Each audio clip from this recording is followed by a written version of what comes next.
all the officers, and most of all my fellow prisoners. In the 3 months I was there, I received nothing but kindness and consideration and 100% support from everybody.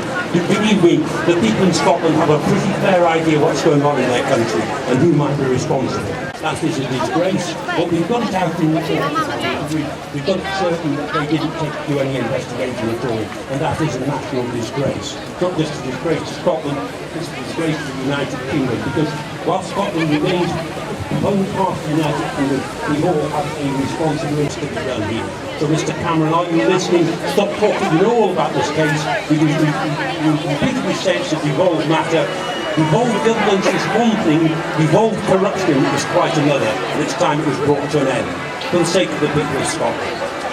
So, thank you all. I won't go any further. Just to thank you so much for all your wonderful support, and mostly support for Holly, because Holly is a wonderful person, in my opinion, one of the bravest women in this country today. And I think the support for her and her mother Anne has been absolutely fantastic.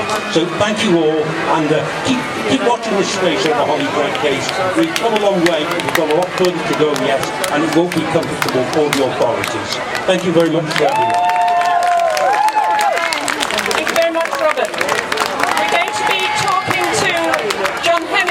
By Skype, but I've just got a few minutes before that. I owe it to two very dear friends of mine to tell their story again to you. I told it 2 years ago at the first rally, but I haven't said much about it since, and I think they're getting a bit fed up with me because I'm not talking about it publicly, so I promised I would say about it today. It's another very big Scottish story, a really hot potato. And just to remind you, it concerns a lady who sits in the House of Lords, and she is the widow of the late John Smith. Now I think some of you remember this story. The widow of the late John Smith, who was going to be Prime Minister, but then dropped dead in 1994, and then Tony Blair came in. And things went tits up. Her name is Baroness Smith of Gilmore Hill. And she had two twin son and daughter before she went off with Smith. And I say went off with Smith because her first husband was a nice Scottish man and in an area of Glasgow, and there was a bit of a shotgun wedding in 1959. In fact, this September the 29th is 53 years ago from her wedding day.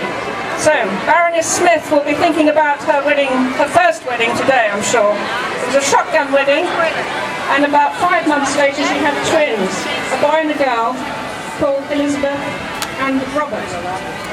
Elizabeth is here today, ladies and gentlemen. Now what the Baroness did, she wasn't a Baroness then, she was just Jeanette Donald. But she went to Edinburgh University, took up with John Smith, ran off with him to London and abandoned her twin babies. The boy drew the short straw because she left him with her sister. But she abandoned the baby girl. Now, I think she actually physically abandoned the baby girl because she was brought to the court for abandoning her baby, charged and fined. And we have that on record. So she abandoned this poor Elizabeth who's standing amongst you today. And ever since then, Elizabeth has had the life of total hell, because she was eventually picked up, taken into care and then adopted. Her adoptive family made her slave and skivvy for them, treated her horribly, abused her. Her adoptive father abused her, and finally at age 16 she had to leave, pregnant with her first daughter, whom she gave birth to in a caravan. And then after that, things went a little better because this all happened in the north of Scotland. She married a local fisherman, and she had 3 more daughters, and they were a very happy family. Elizabeth is a loving, loving mum. She absolutely adored her children. But then, one day, as fate happens, she found her husband was having it off with her best friend. She was not going to stand for that, so she marched out on her husband and took all her 4 daughters with her, and they were 8, 5, 3 and 1 at the time.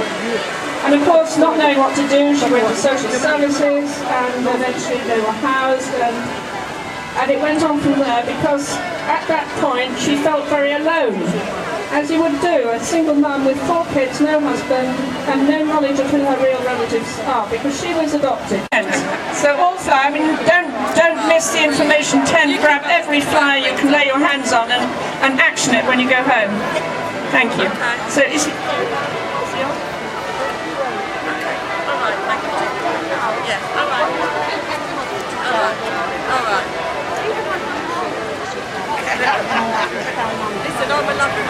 A few MPs have stood up for Holly, but not enough.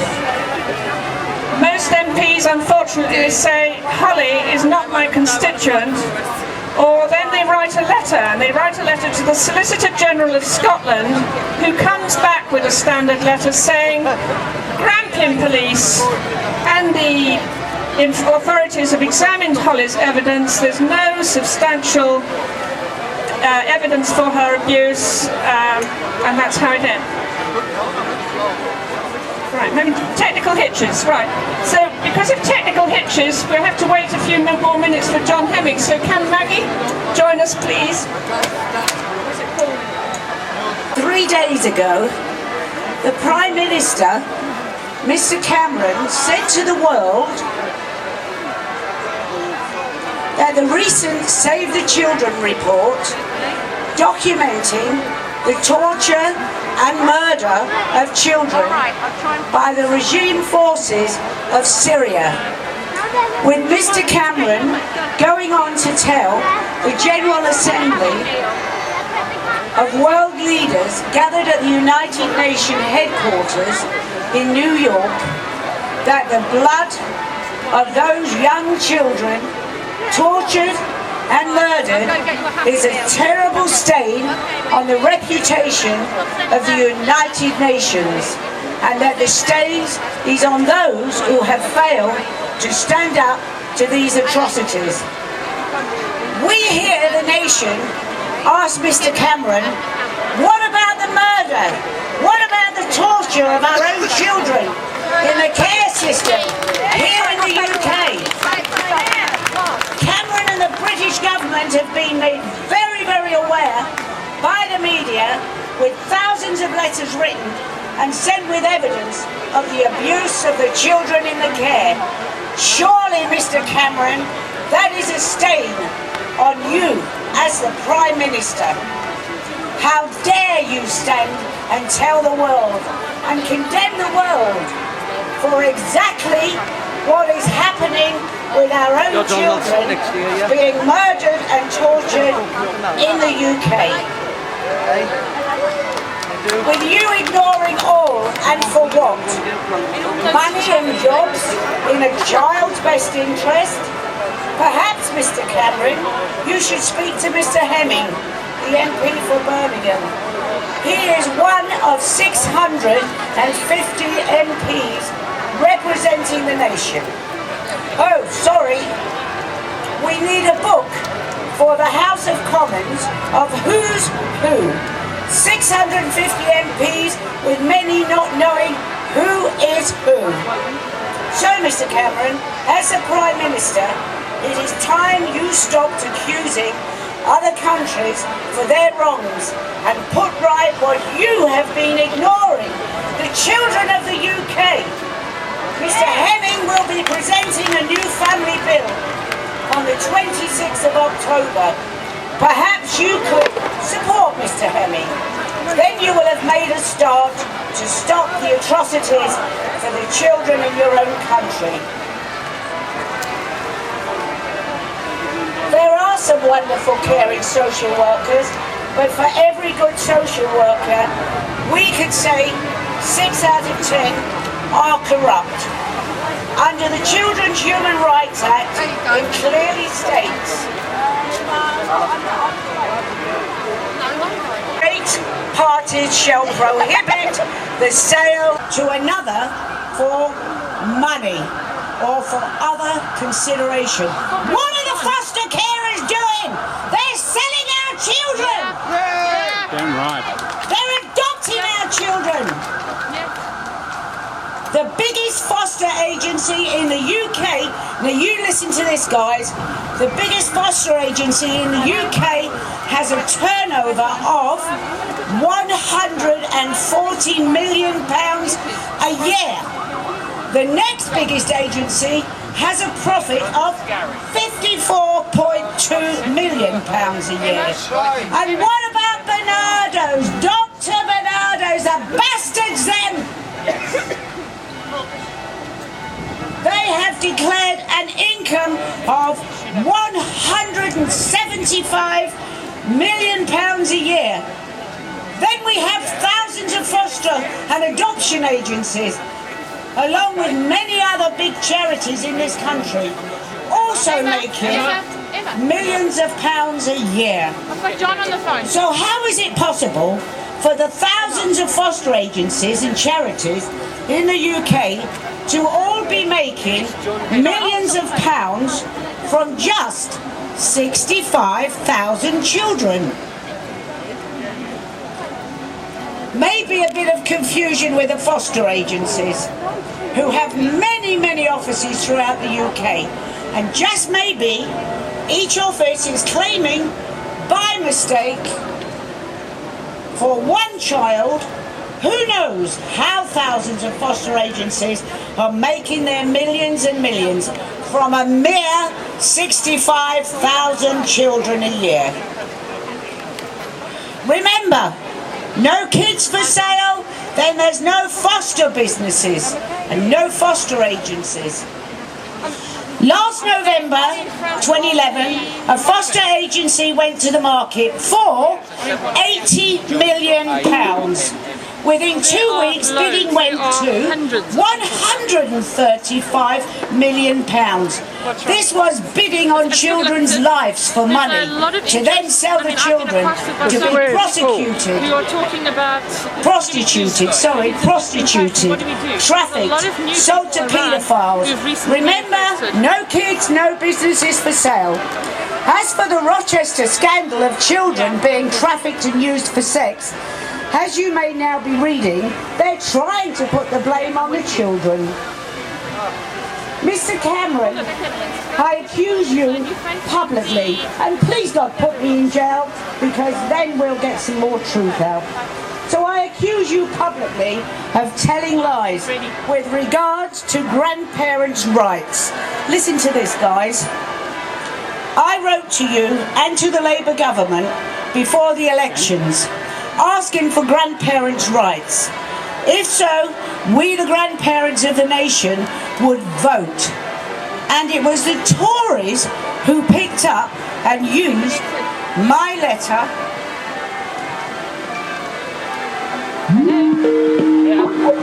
for publicity, stating grandparents' rights if the Tories won the election. It was full-blown in the press and grandparents voted. I'll come back with the rest. Yeah, Maggie will come back. Okay, so John is on, is he? Justice as well. Yeah, I'm going up. John. Someone's hearing him. Yeah, I think it's your end rather than mine. Hello, everybody. Hello, Trafalgar Square. I suppose everybody knows there were hundreds of people demonstrating in Bratislava last week. Yeah, but the world is waking up to the fact the system is broken. And obviously, the work of everybody in highlighting the fact the system fails children and families is very, very important. What about opening the family courts? Sorry? What about opening up the family courts? Well, obviously, what we're trying to do is get... The first thing is, in my private members book, I am looking at two key things. One is that the scientific evidence that you use needs to be truthful. And secondly, if people lie in the courts, they need to be dealt with through the regulators, the police, or whatever it may be. Because at the moment, as we know, 2/3 of the psychologists' reports in the family courts are rubbish. And if the evidence is rubbish, then the decisions are rubbish. if people know that they can lie with impunity, they will lie with impunity. Now, if you see the Slovak stories, these cases are cases in Surrey, in England, Sheffield, all over England. Those cases are very much the same as cases involving English people. People have manufactured cases. I spoke to one of my constituents earlier today, and her case is a typical case manufactured by the local authority. Sorry, I'm filming over your shoulder if you don't mind. Sorry? It's okay, somebody's filming over my shoulder. Carry on, John. So, it's very important that we do as best we can. First, thank you for everyone demonstrating.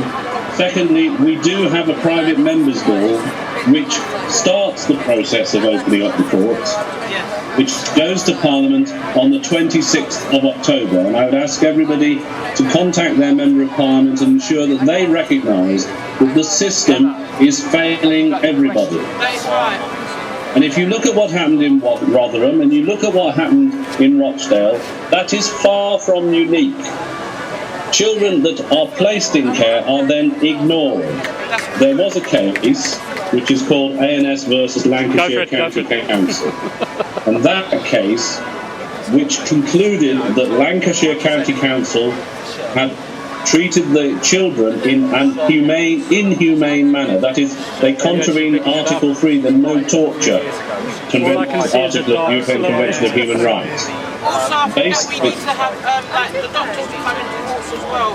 You know, like witnesses. I think we need witnesses. Yeah, there's a lot of things that need to be sorted out. The bill will make some progress. It's not the end of the line. It's the start of a process of improving the situation. It's absolutely critical we get on it. Now, it is actually quite difficult. I'm sort of responding to questions without really knowing what's going on at your end. I'm very happy. I'm going to be talking on Andrew Peach's show later today.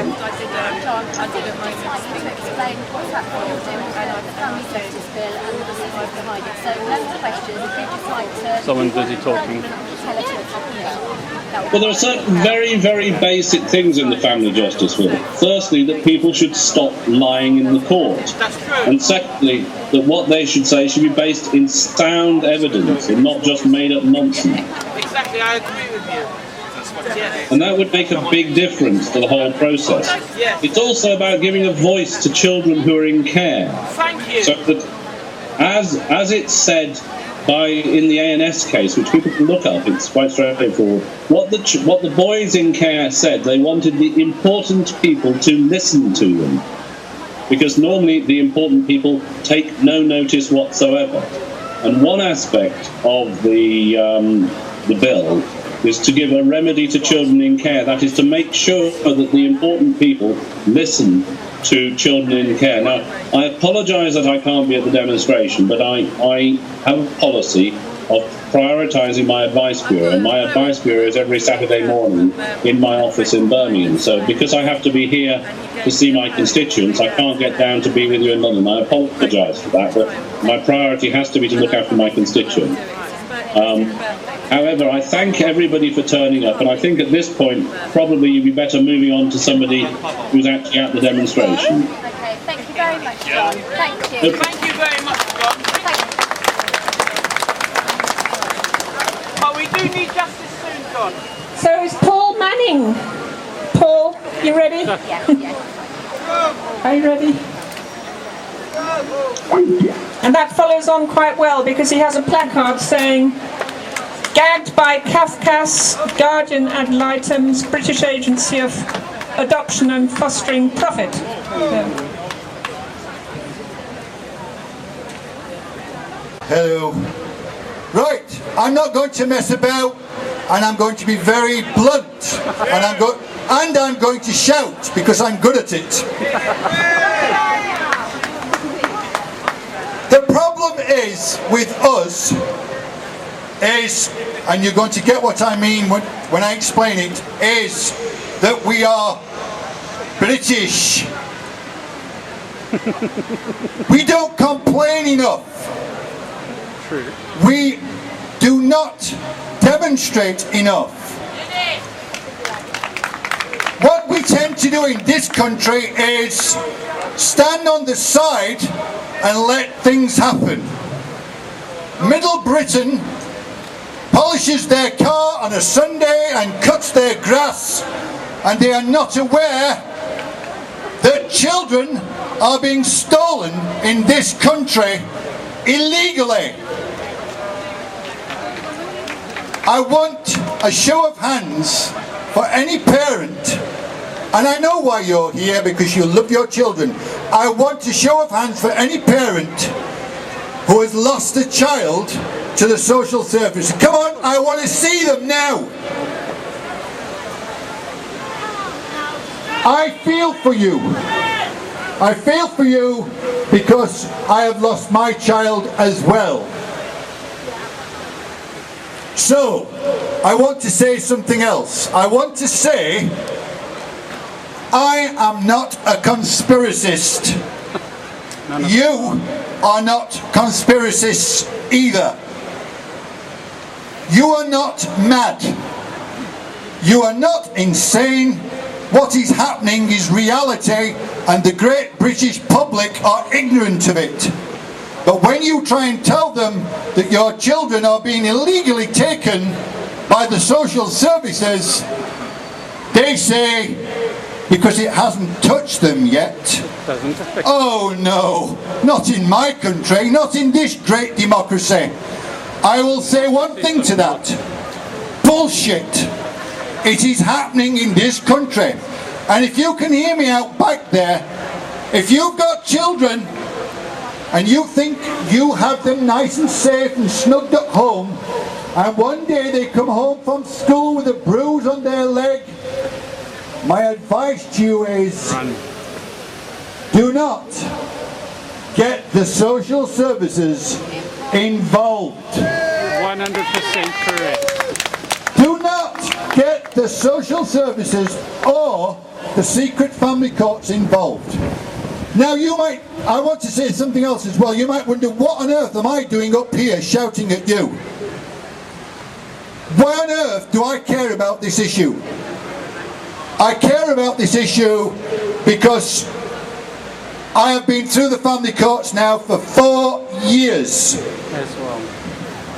I've been battling through the family courts to see my beloved son, who I cared for since the day he was born. I brought him up. I changed his nappies. I took him to school. I fed him. And then one day my partner and I separated. That happens. But I was the one that was his main carer. I love my son to bits. I would give my very life for him this second. And he wants to see me. Not wanting to go into too much detail, but it ended up in court when my ex met someone else. But the moment she met someone else, I was out of the picture. I'm not trying to make this an issue of gender. It is not. Once I realised that the family courts and Kafkas were basically abusing me and debasing me, making me pay vast sums of money. And when I say vast sums of money, here is a contract. Here is a contract instituted by Kafkas from a company called Core Children's Services. Core Children's Services are a conglomerate organisation that charge fathers vast sums of money for contact with their children. Do you want to know how much money they wanted from me for 2 hours? I will tell you. £726. Here it is. If you want to look at it, come up to me after and you can see it. This is a contract and invoice from Kafkas for £700 to see my child. Is that right? Nope. Am I living in Great Britain or what?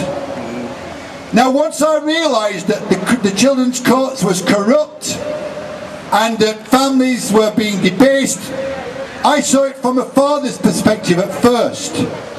I thought, this can't be right, so I joined Fathers for Justice. I still am a member of Fathers for Justice. They need their rights too. realised that there must be other parents going through these corrupt courts. And I bumped into them at certain conferences. They cried on my shoulder. I cried with them. And I believed them. They told me of stories of mothers taking their children to the hospital.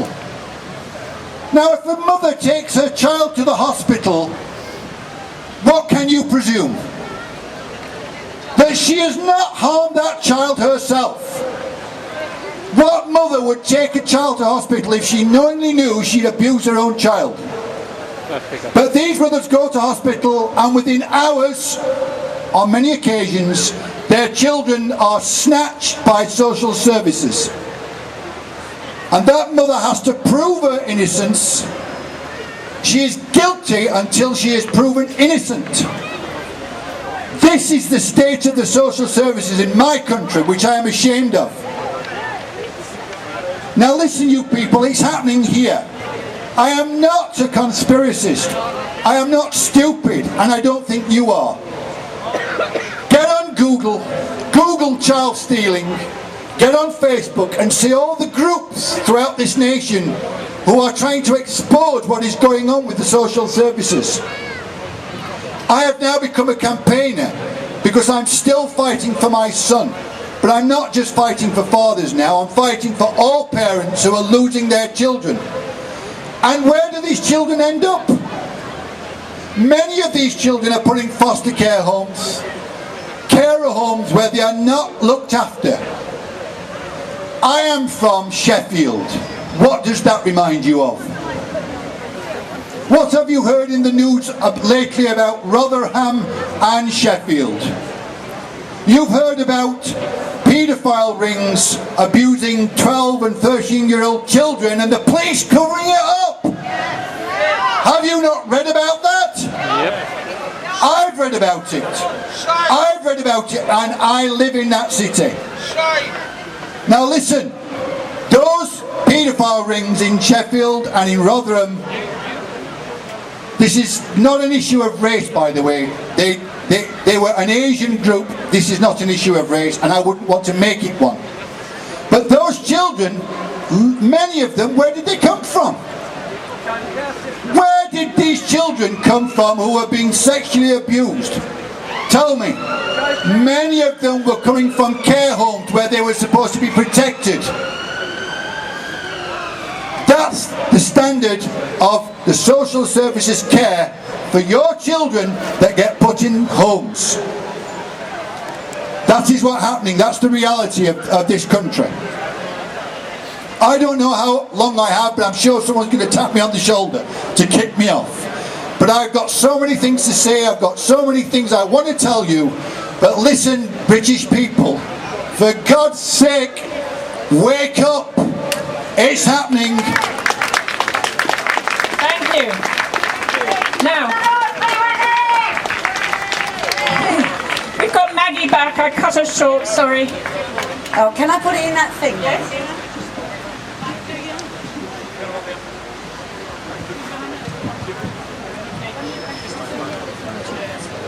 I just wanted to come back to grandparents, because the Tories used us grandparents to get votes.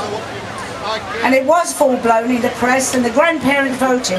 And what you, Mr. Cameron, has done with your public promise, you have stained yourself yet again, and you lied, and you are murdering and torturing the grandchildren. Trial and community sentencing anyone who uses their public office to abuse or traffic in children, and anyone who protects them. They are all to be tried by the community, because if there is a law, it's not under the wigs, it's not in the courts, it's in the hearts of our communities. If we have empathy, we have no need for rules, because we know what's wrong, and we know how to treat each other, and we know how to treat those who offend our empathy. I shall continue. We are, in other words, reviving a long and honourable tradition in England of just and lawful rebellion against tyranny, the kind of tyranny that in 1761 padlocked my ancestor Peter Annett into the public stocks at Charing Cross, not far from here, for publicly criticising the Church of England for its corruption. In the 250 years since then, very little has changed in England, it seems. For today, those of us who consistently engage in protest can be labelled as fixated threats to the powerful, and we can be locked away as mental cases under special laws reminiscent of the feudal Star Chamber courts, based on the opinions of psychologists, not on data, not on fact, but the opinion of a psychologist. And that opinion is worth nothing in a rational discussion. This is how the guilty act when their crimes are being exposed, by stoking fear in us so that we will not expose their wrongs. But we are not intimidated, for the lives of our children are now at stake. We are not the criminals, and we know who the real criminals are. So let me end by saying that I will come to England, the land of my ancestors, to help you in your righteous campaign to defend the life of every child in this country, and to bring to justice and stop forever those who harm or exploit our children. I invite you all to join our common law court proceedings against church and state by joining the dozens of citizens jurors in England who are already part of our court, and by organising common law actions and occupations of churches throughout your land. Please follow our work at www.itccs.org. And let me finally complete with these words of hope from the poet Percy Bysshe Shelley, written after the Peterborough massacre of poor people seeking the vote in Manchester in the year 1819. Rise like lions after slumber, in unvanquishable number. Shake your chains to earth like dew, which in sleep has fallen on you. You are many, they are few. Real champion because he survived the care homes in the north of England, the Witherwack scandal hero, Brian Clare.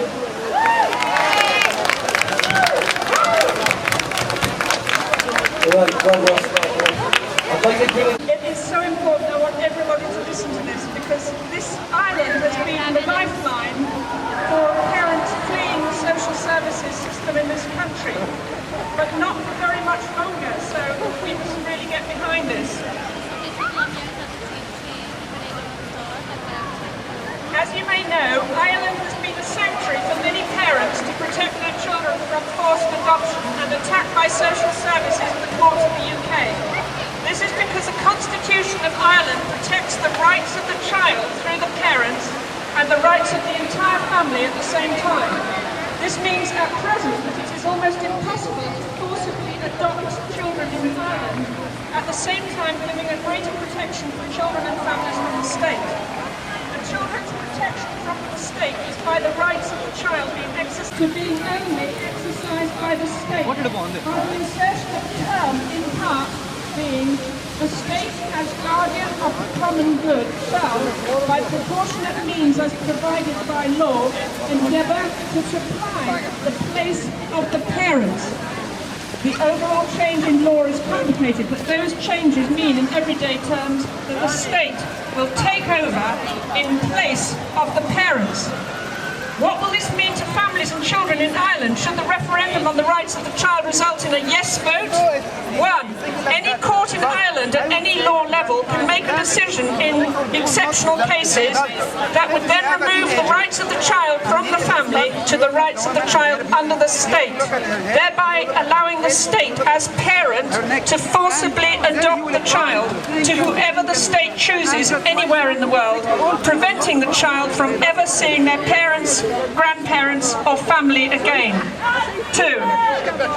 If the state or the courts or state bodies breach law, human rights law or constitutional law, then because the rights of the child can no longer be exercised by the parent or guardian, then the only person that can take a legal case to uphold the child's rights is the state as parent. The state as parents legally cannot and will not take a case to protect the rights of a child in a situation where the state is parent because A, the legal process of human rights, constitutional law and law prevents the state being both sides of the case for obvious reasons. Being the case would result in the child's rights not being upheld and therefore the state will rule even if the child had been institutionally abused in state care.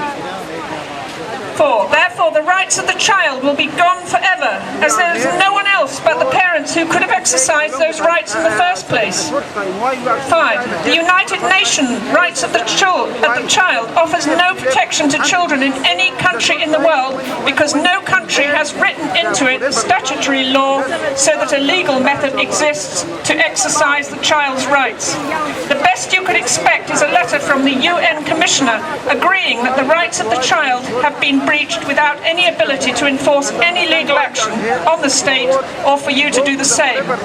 This is so serious for Irish families and children and for the rest of the world because no child in Ireland, no family with children going to Ireland will be safe from unwarranted state intervention again. What I'm asking everyone to do is to support the No campaign between now and 10th November, voting day, because this matters not just to the people of Ireland, when you have a child, what's right and what's wrong. but the rest of the world as well.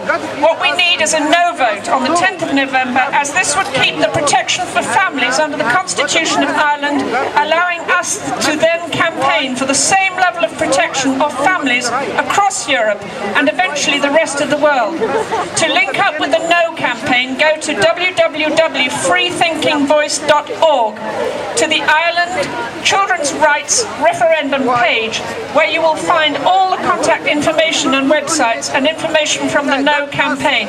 Remember, this is our last bastion of children's rights under the family, and if we don't fight, children will just become unprotected slaves of the states. For the Irish people, vote no on 10th November to protect your children and families from the state and anyone who might abuse them. So that wraps up what we have to do. Remember the 2 dates, 26th October, get your MP to Parliament to vote for John Hemming's Family Justice Reform Bill. 10th November, well, long before then, register a no vote on this website, www.freethinkingvoice.org. Thank you very much. I'm handing over to my colleague Keith. Thank you. Thank you, Belinda. Just move this out by a second. The Muslim countries. You don't think about their own social movement. Hello, Trafalgar Square. Can't hear you. Hello, Trafalgar Square. No, not good, not good. Hello, Trafalgar Square. Better, much better. Birmingham Shirley over there in the background. I can see you. My name's Keith. I am a survivor, and I've been doing this up here for more years than I care to remember now. And quite frankly, I'm getting sick of coming back and doing it every year because child abuse is still going on, and it needs to stop. And it needs to stop now. Now. Now. Right now.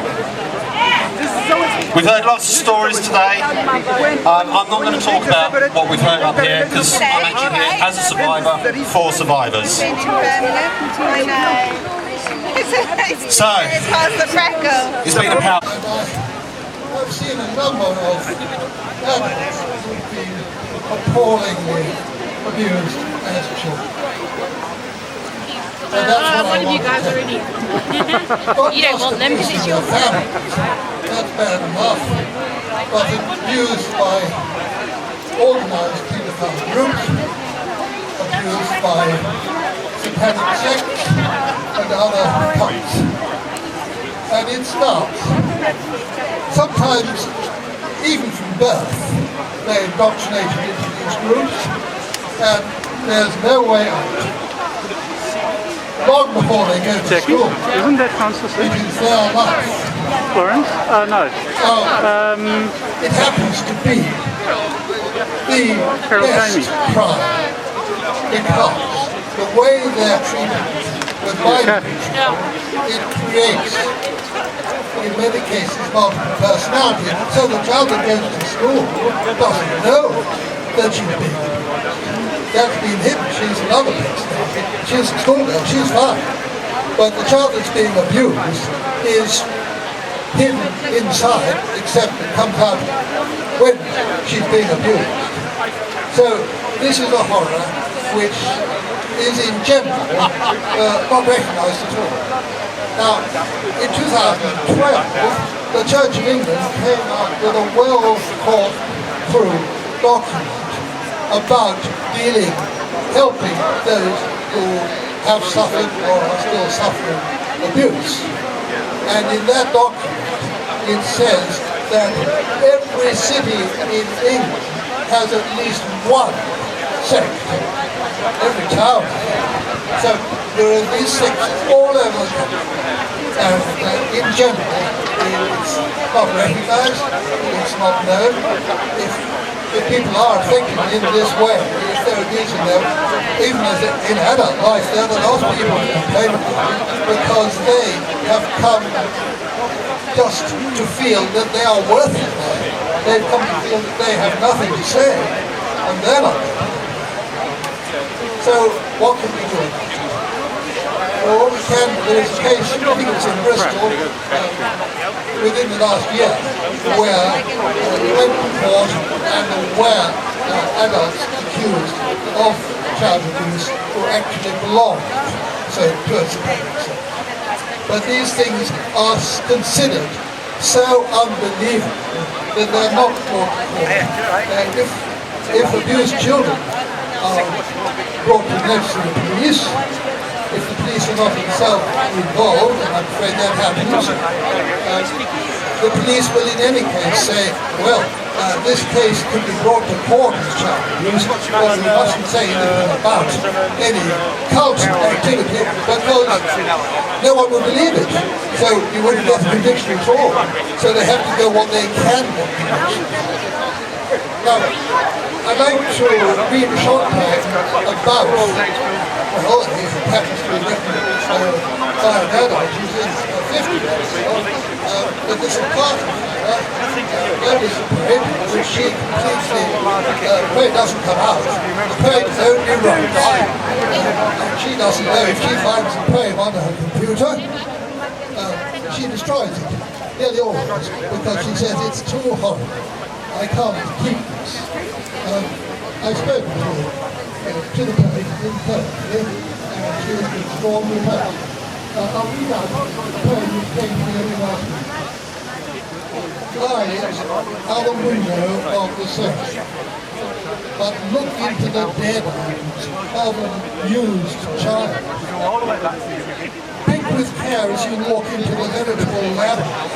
And each terminus is a fragment of her soul. Take it with you and join it to the next and the next and so on. Only then do you get an understanding of the whole. The whole so carefully driven underground by destructive intention. But unbeknownst to them, the core that was so carefully protected under the rubble of despair and near destruction has and will survive. The point where all growth and healing lies. So, resurrected to all its concerned. What's happened this week? Last 2 weeks. Hillsborough, it's been found out. Thank you very much. Okay, I'm next is Tory. Come on, Tory. Hang on. That's still been coming up.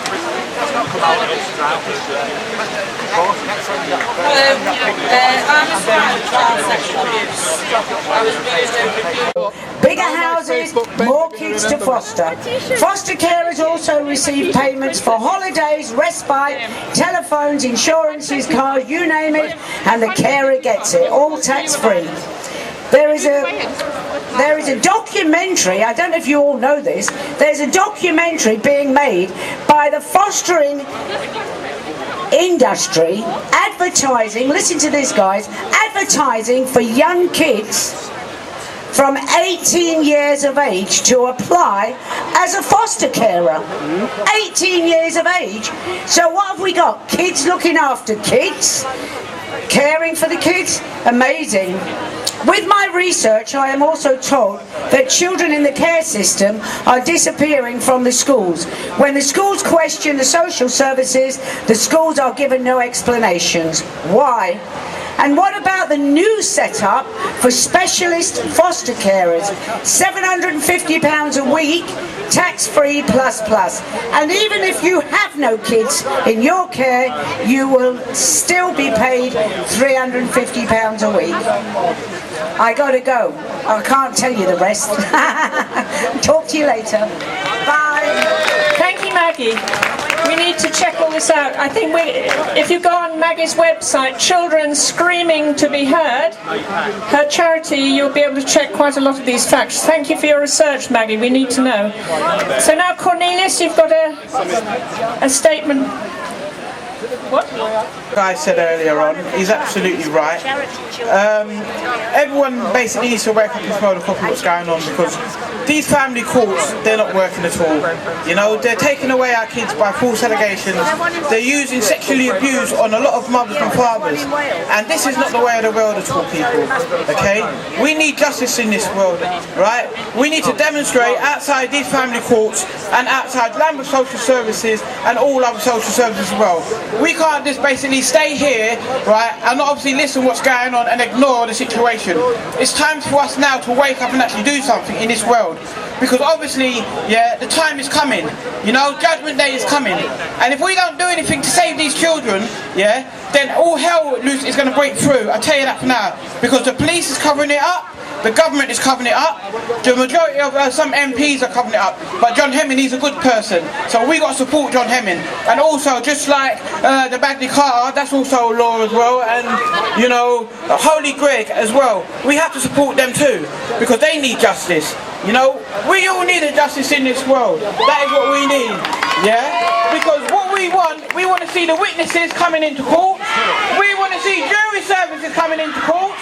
The same way how people go to church, we want to see everybody come into court and present evidence. If the social services haven't got no evidence, then we need to see some concrete evidence. If they haven't got that, we say to them, where's your proof? Where's your evidence? Where's the video evidence? Yeah, where's the medical evidence to state that person has done child abuse? If they ain't got no evidence, they need to shut up about it and give us back our kids. That is what we want. We don't know bullshit with the family courts. We need to have concrete evidence in the courts. That is what we need. Yeah, and we want justice. No more democracy in these family courts.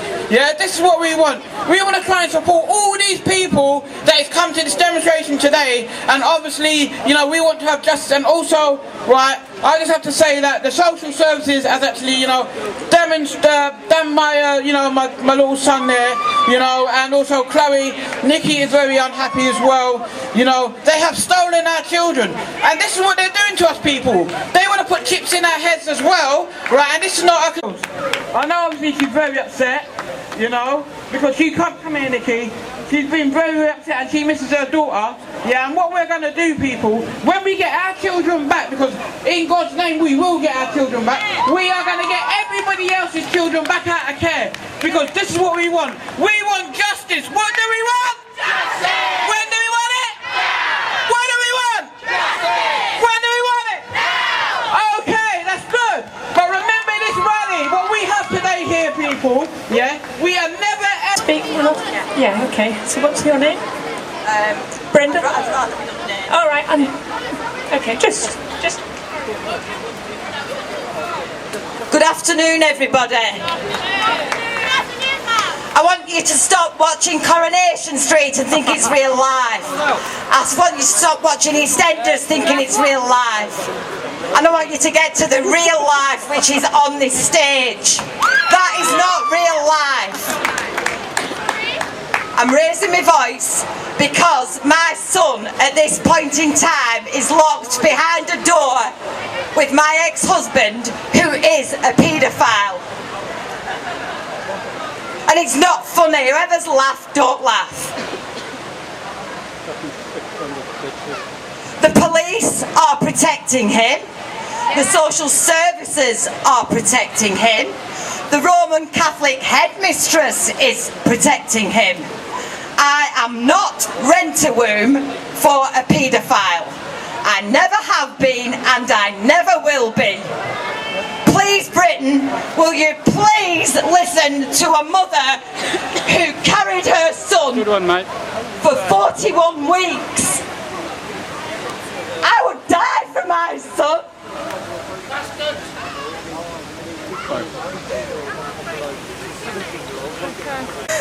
Please, MP, do not be a dodgy MP. Do not be one that claims for floating duck ponds. Exactly. Or hand-painted wallpaper. We do not go to work to fund that.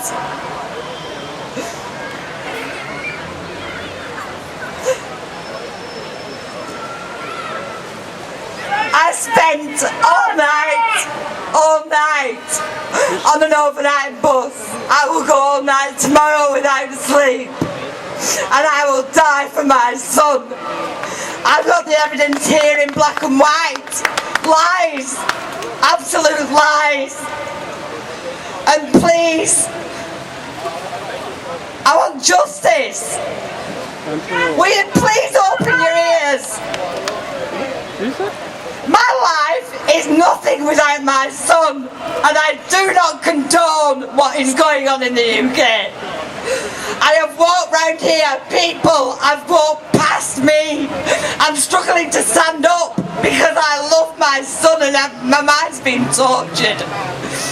And I would die for my son.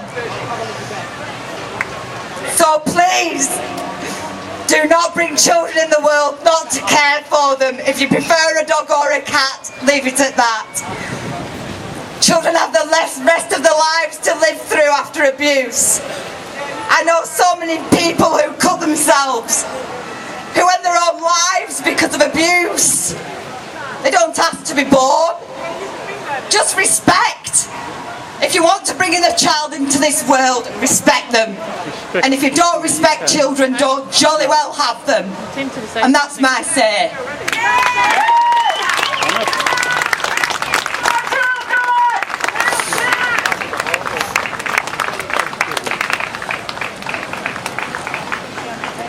Okay. Cornelius. Hello, Kevin! My name is Cornelius. I'm a survivor. I spent 12 years in Irish boarding schools in the 1960s. And I have two things to read out. The first is just a short piece by myself.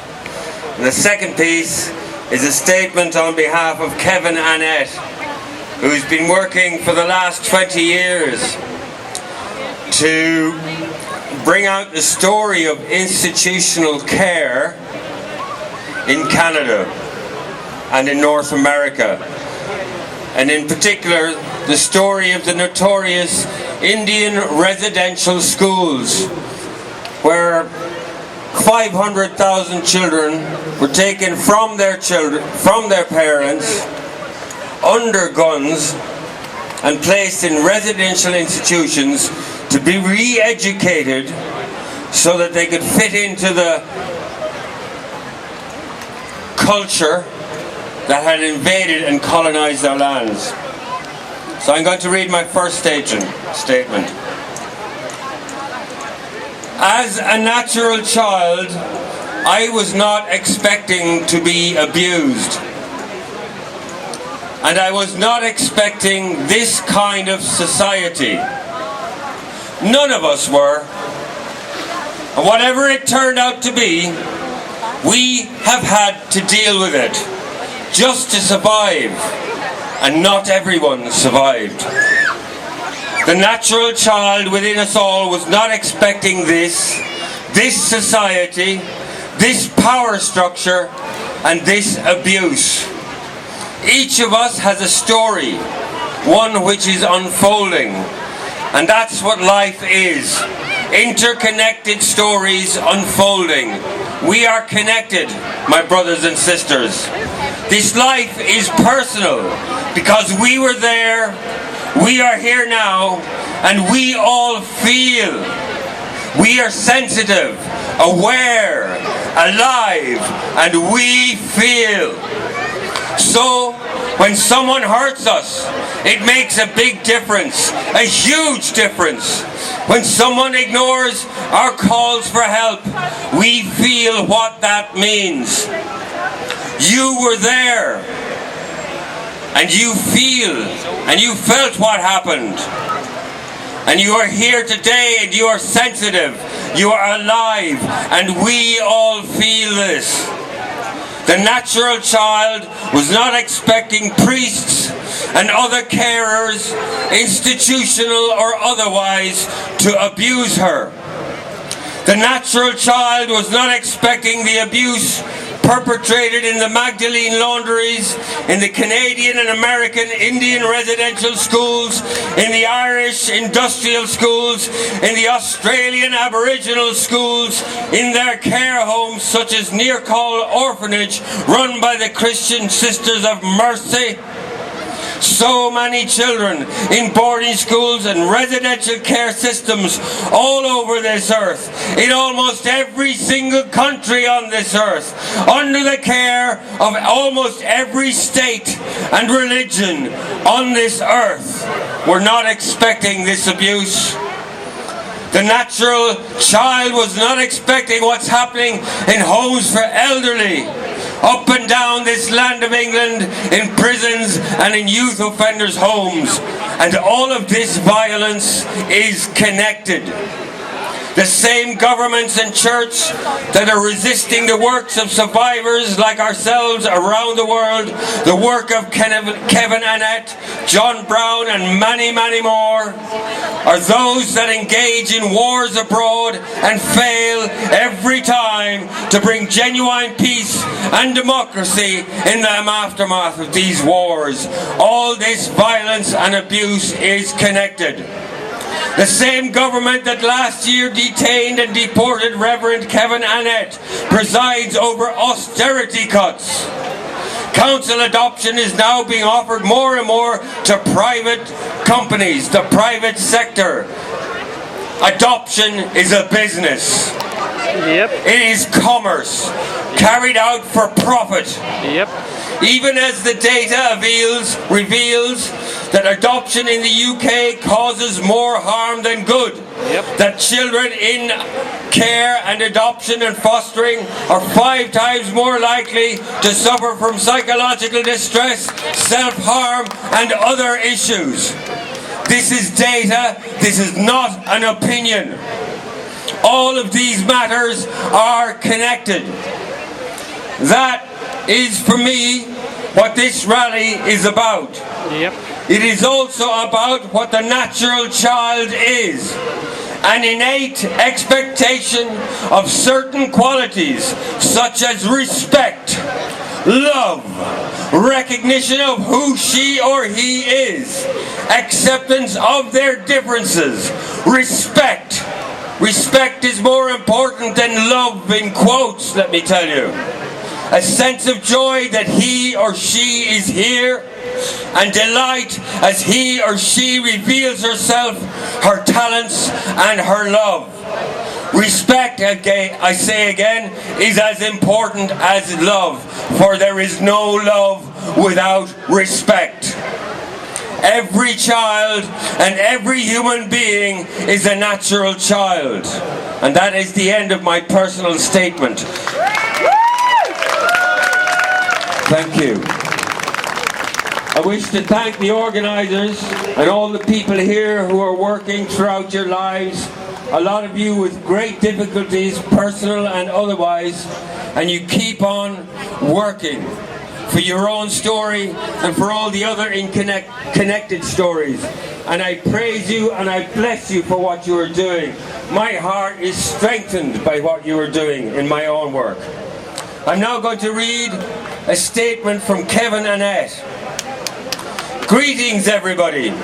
This is Kevin Annette, Eagle Strong Voice.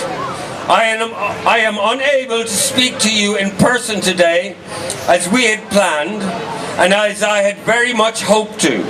The British Home Office, for no stated reason, has chosen to bar me now from England. Apparently, the fact that the Crown and Church of England have helped to exterminate other nations and children for centuries is not considered a crime by the Home Secretary, Theresa May, but me speaking publicly about that extermination is. This is the second time that I have been prevented by the British Home Office from addressing a public rally in London on institutional child trafficking in your country. Now that's what I call an admission of guilt on their part. For now that the victims of crimes against children by church and state are uniting across borders and are naming those in power who are aiding and protecting child rapists, the authorities are obviously worried. Let me say today that all of us have great cause for hope. Now that the world and the British public are awakening to the regime of terror against children that hides behind the masks of government, of law, and of religion. Just this month, on September the 15th, groups of survivors in 7 countries united and began proceedings in our International Common Law Court of Law and Justice to bring charges against the Pope, the Queen of England, and many church and government officials for crimes against humanity and children. These people have been issued public summonses to answer the charges against them of harming children before the world.